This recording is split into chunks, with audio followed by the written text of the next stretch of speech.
開始呢，繼續我的烏鴉嘴，老是烏鴉嘴，呱呱呱。以後總結一下，我這一年能呱呱多少次烏鴉嘴啊？然後講一個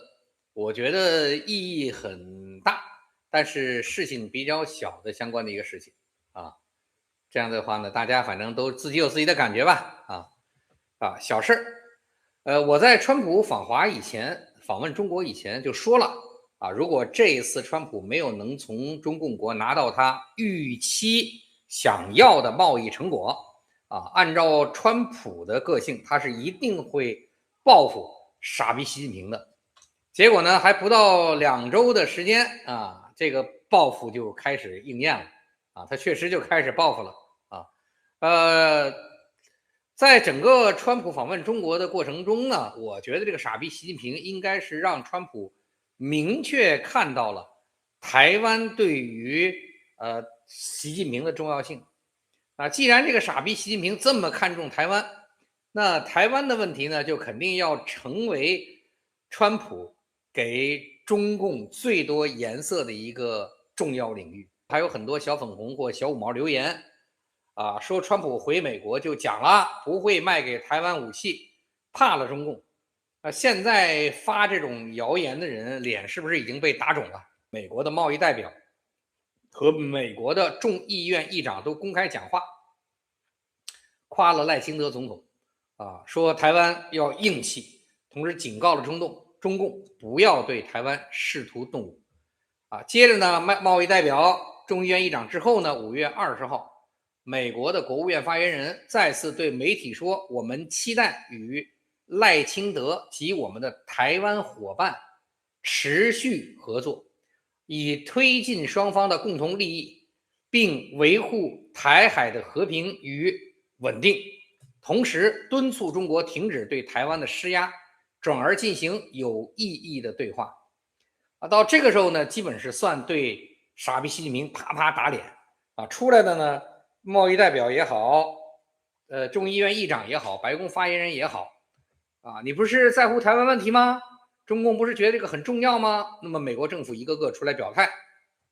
支持台灣，支持賴清德警告中共不要試圖去動用武力，這已經就很狠了，打臉。接着呢，川普自己又親自上陣，把這個傻逼習近平摁在地上開始摩擦了這是狠的。摩擦什麼呀？川普表態，大家看得見，說考慮直接和賴清德總統通電話，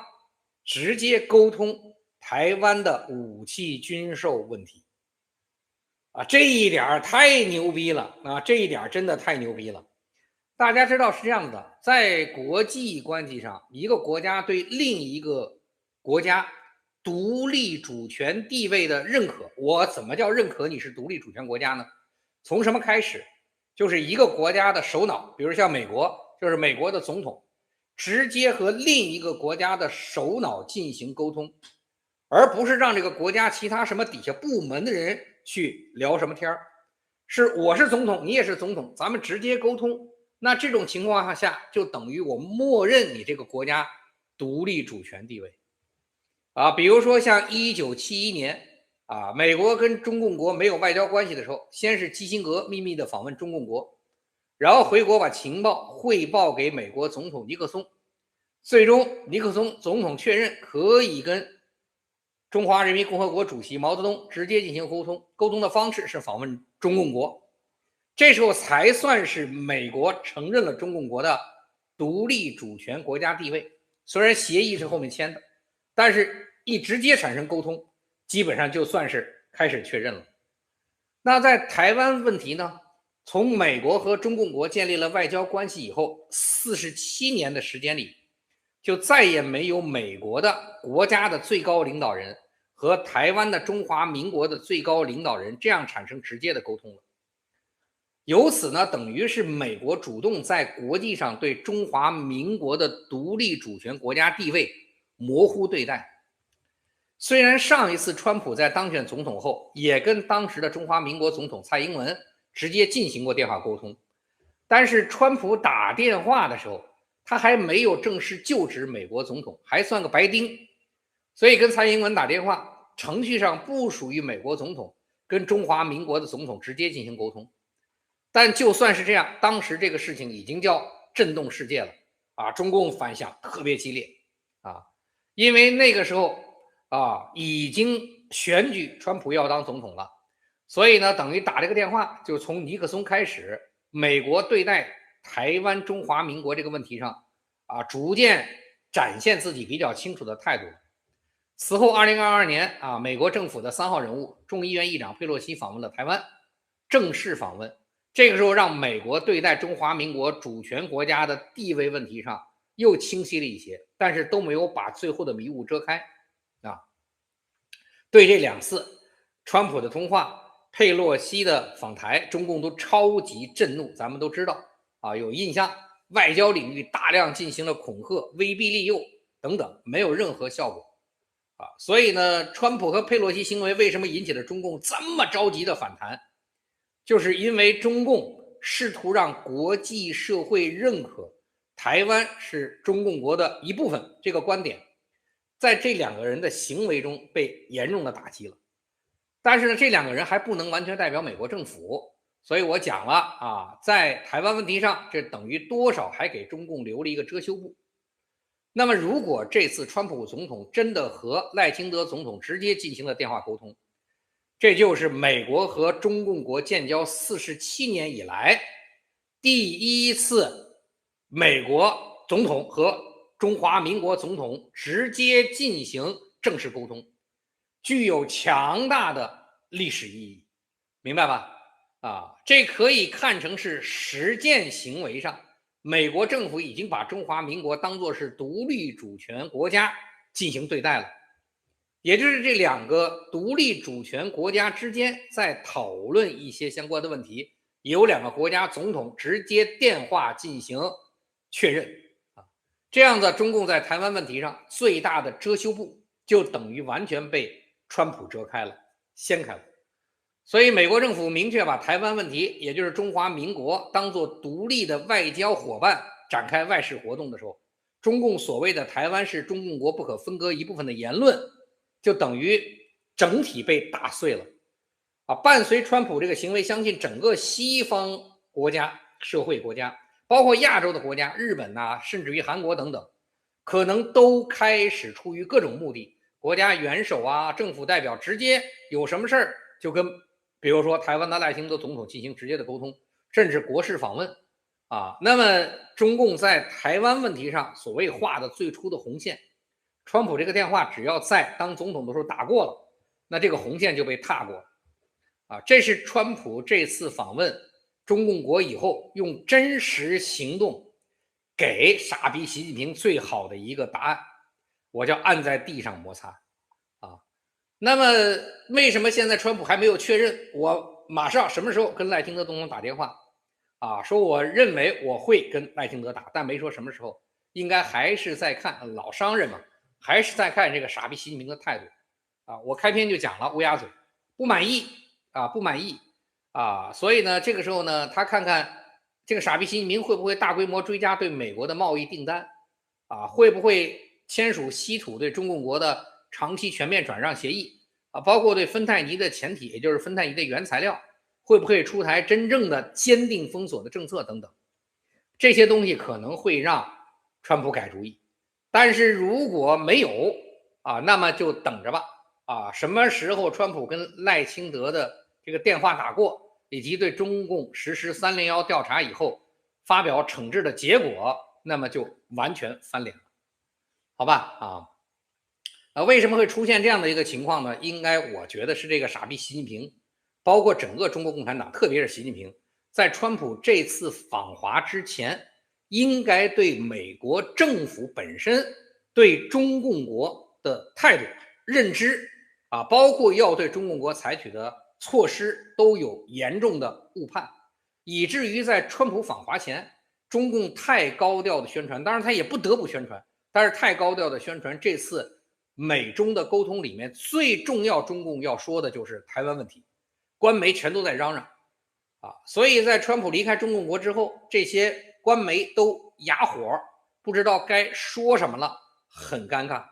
所以在中共國內，你發現了啊，正常情況下，當美國的甭管是貿易代表啊、众议院議長啊、白宮發言人啊，這麼多人都公開直接說支持賴清德，需要台灣對中國強硬，直接警告中共國啊，不要对台灣有任何动手打算。这麼明確的話都直白說了以後，那正常中共國的媒體應該是反擊啊，外交領域應該是反抗啊，但是都傻了。為什麼傻了呀？因為在訪問之前，太多的太重的這個筆觸重點都在台灣問題上啊，屬於這個傻逼習近平要跟川普聊了。那如果這時候川普回國之後就出現了這麼多的台灣的公開的負面講話，那不就真的是明目張膽的把習近平按在地上摩擦嗎？所以中共媒體都不聊，你在國內看不到。我說这些新聞，你在國內所有的官媒都看不到，裝聾作啞，只能裝作啞。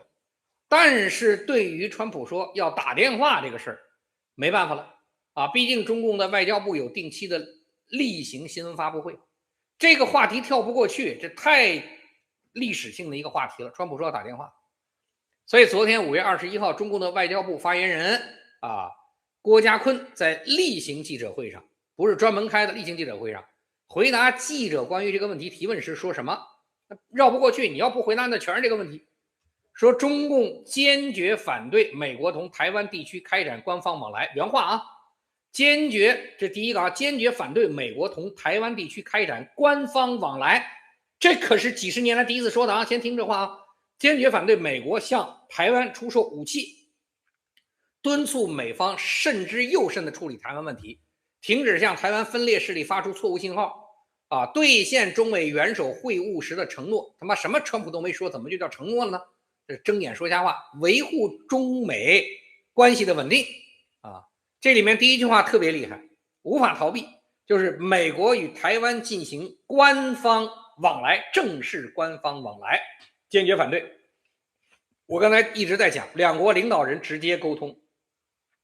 是全球相互承認獨立主權國家地位重要標識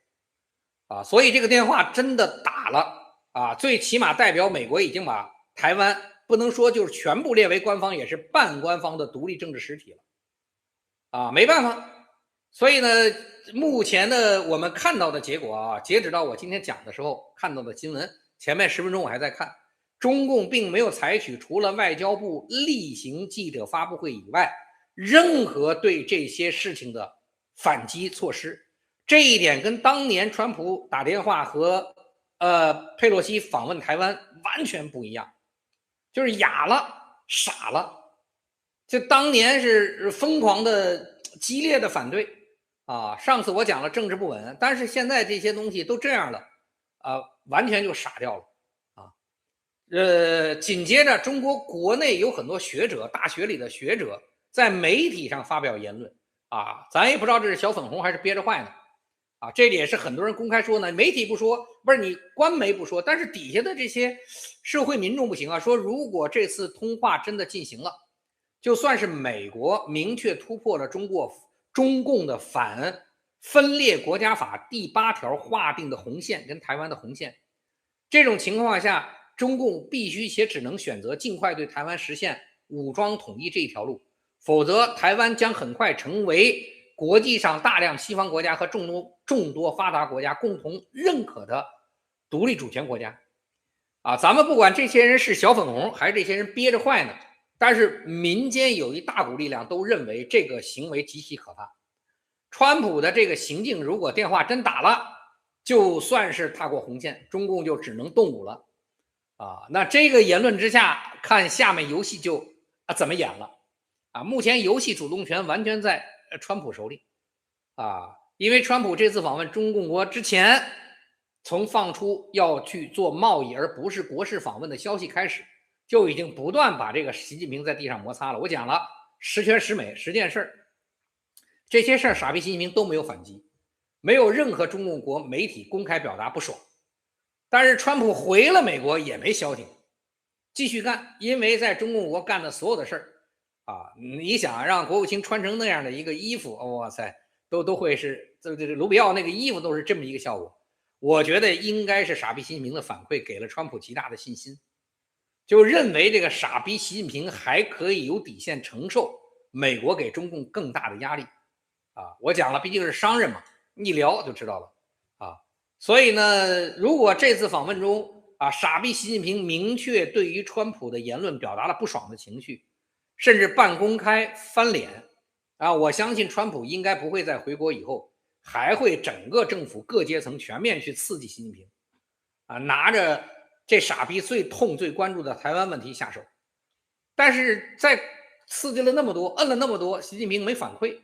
啊，我估計要我也得机会欺負他啊。所以现在台灣美國各個政府官員不斷公開表揚賴清德總統啊，希望台灣針對中國的挑釁硬氣做反擊啊，警告中共國不要試圖動武等等啊。然後呢，美國總統表達會跟這個中華民國總統賴清德直接溝通啊，這一步一步往前。所以我說了，開始是打嘴巴，後來按在地上摩擦，到這次要跟賴清德直接打電話，那就是準備在傻逼習近平臉上拉屎了啊，就是拉屎了啊，看這傻逼習近平怎麼反應吧，咱們拭目以待吧。啊，如果真的電話打了啊，最起碼等於美國官方，這就是中共自己外交部說的官方正式啊，最起碼是半認可台灣獨立主權國家地位的时候，那中共小粉紅，你看看要不要掀起打台灣的輿論浪潮了？這如果還不打，哇塞！但是打不打啊，傻逼習近平可能都要出問題。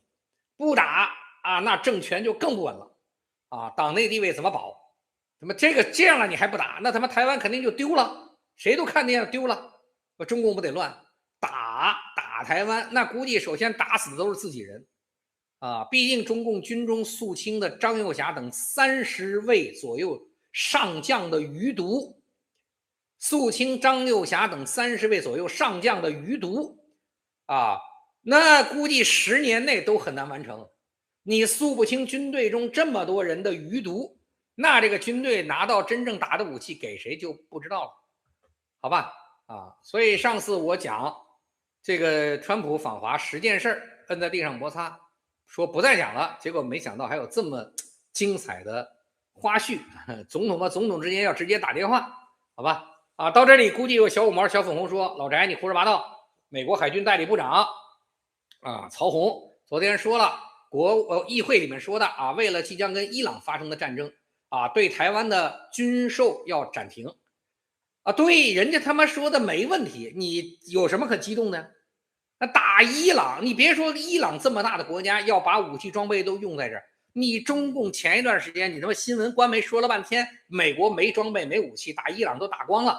你自己前面說的後面忘了，你他媽哪一個全世界的國家要準備下面繼續跟伊朗開展一場大規模戰爭的時候，還有能力給別的國家出口武器啊？俄羅斯跟他媽烏克蘭打仗的時候，給印度的武器說好的要給的都不給了，都暫停了。你說這你有什麼可拿來說事兒啊？我本來不想講這個，但是我估計小五毛、小粉紅肯定有浑水摸魚，好吧？啊，所以這他媽的就扯什麼蛋呢？人家講的是很正常的啊，很正常的啊。然後呢，那你說這個武器暫停，因為給伊朗開戰，美國有沒有停止保護台灣的行動呢？絲毫沒有啊！這又是美國國務院啊，白宮正式確認的發布的新聞。原定今年6月到9月份啊，按照計劃舉行的勇敢之盾和東方之盾美日聯合大規模軍事演習，在哪兒？在日本的鹿兒島啊，叫做陸烏航空基地。在這個演習中，會在這部署大量的提豐中程導彈系統，還有很多的這裡面裝載還有很多的海馬斯機動火箭，這個咱們都很熟悉。那不一樣在哪兒？就是在演習之後不會把東西運回美國了啊，也就是这個提豐中程導彈系統直接就在鹿兒島陸烏航空基地部署了。這種系統安裝的，大家可以看一下，這都是新聞啊，我講的全是新聞，擺事實講道理嘛。這種系統安裝的戰斧巡航導彈1600公里的射程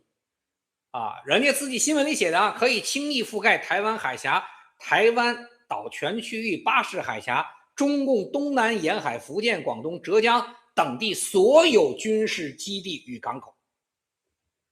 也就是人家在這兒導彈演習之後，人家不拿走了，人家就放在這兒幹啥？人家告訴你，我這可以覆蓋多少？此外，在此地部署的大量海马斯留着的海马斯高机动火箭演习后不会运回美國，叫就地庫存。库存目的是什麼？人家写了，叫方便出现緊急事务，完成美軍的高機動跳板戰略。那他媽的鹿兒島你跳什麼跳板？它不是屬於九州在裡面？對，不是。一看跳板戰略，就是這些火箭会通過空運快速到達并部署在與那國島、石垣島以及菲律賓距離台灣最近的周邊島嶼上，因為海馬斯到這就可以打。這樣的呢，海馬斯現有的300多公里的距離就可以輕鬆的封鎖台灣的周邊海峡了。当然了，如果列装了射程達到1000公里的 PRSM Inc 4 Inc 4我都不知道海馬斯有這種現在目前還在試驗，沒有列裝這樣子的這個射的導彈以後，火箭以後裝在海馬斯火箭以後打1000公里，那在鹿兒島上的海馬斯就可以直接封鎖台灣海峽了所以你他媽的你占領海峽，你总得運兵嘛，你拿啥運兵？面對人家美國就放在這兒的這些運載火箭運那個導彈中程導彈系統、戰斧巡航導彈，還有人家的這個海馬斯火箭，你拿啥運兵？好吧，那補充這幾句就是避免小粉紅小五毛攪渾水。老話擺事實講道理，自己看鎖國我已經講過了，肯定要鎖國了。更狠呢，接着昨天在川普準備跟賴清德，因為時差的原因，說準備跟賴清德總統直接通話以後，新加坡的聯合早報就發表了一篇專題文章。文章的核心是什麼？內容是叫今天的華盛頓越來越傾向於中共國正接近某種結構性瓶頸，由此可能具有某種提前攤牌的衝動，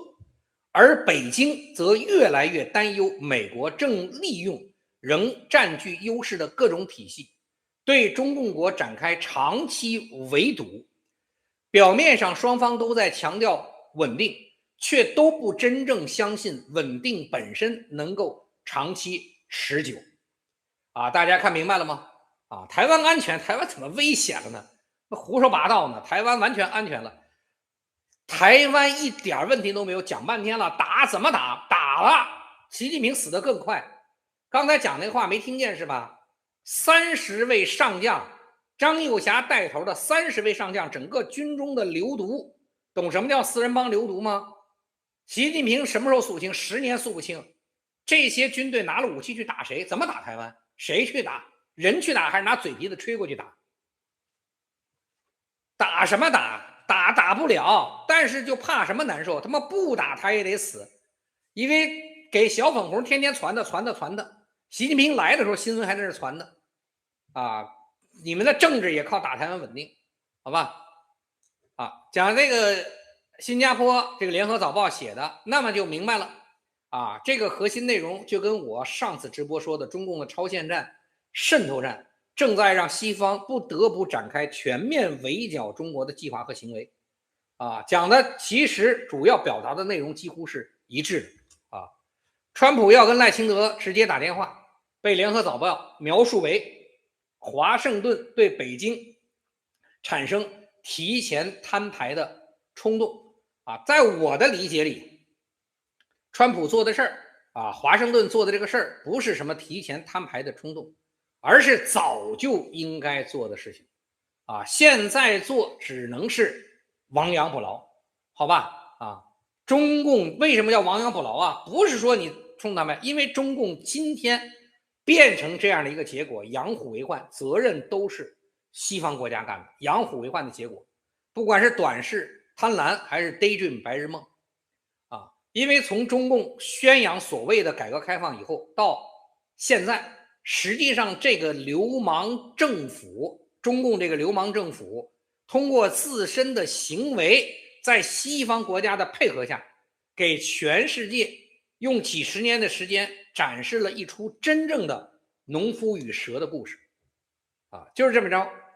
所以當初那些懷揣着完全對中共不應該有的善意的发达國家出於各自可能想的不同的目的吧把中共這條已經凍僵的、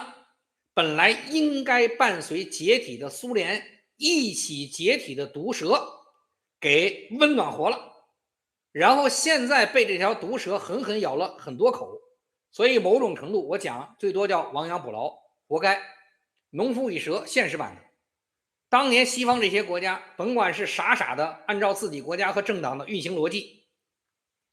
以為中共國只要經濟發展了，中產壯大了，就會慢慢變成文明開放和法治的社会，或者出於對於中共龐大市场的私心以為在這樣的空白市場裡經過投資能獲得短期利益等等各種目的有好的有不好的，導致在很長的一段時間內，這些國家對中共不停地提供先進的科學技術，協助中共進行完全的國際化貿易體系建設，並且大量的資本進入中共，支持中共，幫助中共建立了全世界全方位的教育交流体系，同时对中共當時就開始搞的全領域滲透、貿易壁壘、知識產權侵犯，以及在背後搗鼓的什麼芬太尼原材料的制作和供應，全世界走私鋁銅大量的做電詐、網賭等灰產黑產各種惡劣行為，西方國家都保持睜一隻眼閉一隻眼的绥靖態度。這些國家根本就不了解中國共產黨，不明白一個完全以獨裁統治為目的的政黨歷史上迫害自己國家的民眾幾千萬人都毫無悔意，而且還覺得這些人死該死，理所應當。就這麼一個政黨，怎麼可能允許自己奴役的這些群體能夠走向文明和自由啊？這些人本質是中國人民貢獻的生產力的寄生蟲，如果失去了獨裁奴役人民的機會，他們就根本沒有任何存活的空間。最後結果是什麼？中共拿到西方社会給的這些全球化紅利極大的餵飽了自己，同時把這麼多年中共國老百姓創造的社會財富都用來鞏固自己對這個國家的集權統治、監督監控民眾和對抗現代文明的工具，然後用這些西方社会給予的財富機會、科學信息、教育支持等機會，大量制造反西方的軍事武器對西方進行滲透、進行破壞，而且利用一帶一路的名義在全球構建反西方的勢力圈子，這是自己幹的呀。所以到現在半個世紀左右過去了，40多年，西方這個農夫才逐漸意識到中共這條毒蛇的本質，明白中共獨裁統治的國家是絕對沒任何可能成為有文明秩序的自由民主國家的。所以當年西方所謂的中国是全球經濟發展新機會，或對中共國的支持會減少全球衝突等短視的思維，到現在才被西方社会基本認可為錯誤思想。這是完全低估了政治體制差異、國家權力結構、執政意識形態跟控制民眾邏輯這些本質之間巨大的不同導致的結果。最終西方國家把中共豢養成了整個人類文明世界上發展最大的一個毒瘤如果中共國不是這樣可能很多都不一樣。由於目的不一樣所以執政政府第一個邏輯，執政政府西方人的為了人民滿意，人民不滿意，執政政府無法持久。中共的邏輯，人民的存在是為了可以讓執政黨奴役的，不能讓執政党奴役的人民就沒有活着的必要我形容叫什麼？一個女孩自己愛一個人，傻逼的單向投入，一次又一次的給流氓渣男機會，給流氓渣男錢財富，讓這個流氓渣男從土包子變成大富豪，希望借此自己的行為讓流氓渣男改掉毛病，變成能夠忠實於愛情的好男人。就這種想法蠢到了無法再蠢的地步，屬於单純的自己騙自己。江山易改，本性難移，流氓渣男就是渣男，他媽自己民众幾千万都能搞死。他的價值觀排序中，情感永遠是最後的。所以這個女孩投入的越多，不僅無法讓流氓渣男感化，只能讓流氓渣男擁有更多可以去傷害女孩的資源和籌碼。不光傷害女孩，還能傷害別人。所以不光是中共，不管男人女人，投入感情在另一個人身上的時候，一定要理性清醒的確認一下，感情這個東西在對方的價值觀裡是不是也是排在第一位或者最起碼前列的。如果不是，你還投入，你一定只能死得很慘，結果就確定啊，因果原因決定結果。所以西方社会以自以为是的技術分享、資本投入、產業鏈引導、全球渠道投入啊，然後呢，一個流氓獨裁國家最後越來越大，最終流氓獨裁國家有了充分的底氣，東升西降啊，覺得自己可以整個搞垮西方民主社會了。本上錯了，毒蛇會咬人的，改不了，狗改不了吃屎一樣。不管你給它多少恩惠，讓這個毒蛇長得多壯，都不是溫順的小寵物，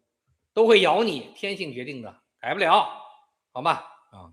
所以我講這不是什麼提前攤牌的衝動，早就該做，這只能叫亡羊補牢啊。今天呢，西方社會這麼多問題啊，導致了中國輸入性的大量東西，不管是通脹還是這種超限戰等等啊，實際上都是西方世界對自己當年的天真也好、短視也好、貪婪也好付出的代價。因為沒有強大的經濟的中共在背後支持，什麼伊朗啊、朝鮮、委內瑞拉呀、哈馬斯啊，甚至俄羅斯可能都早早的被重組了。對呀，現在美歐在預防跟治理什麼芬太尼啊、電詐呀、網賭啊、走私等大量這種非法行為上花費的資金都不用花了，如果沒有中共啊 ，GDP 每年都可能增加好幾個百分點了。對呀，所以活該啊！所以這個世界上的規律，也就是造物主規則，我總結過10條，不多，這10條已經可以覆蓋人活在這個世界上90%以上面臨的問題了啊！但是這些規律都是要遵守的，所以這些規律你不遵守啊，你給這樣的人東西啊，你給這樣的人投入感情，那你死是必然的，規律是一樣的，好吧？啊。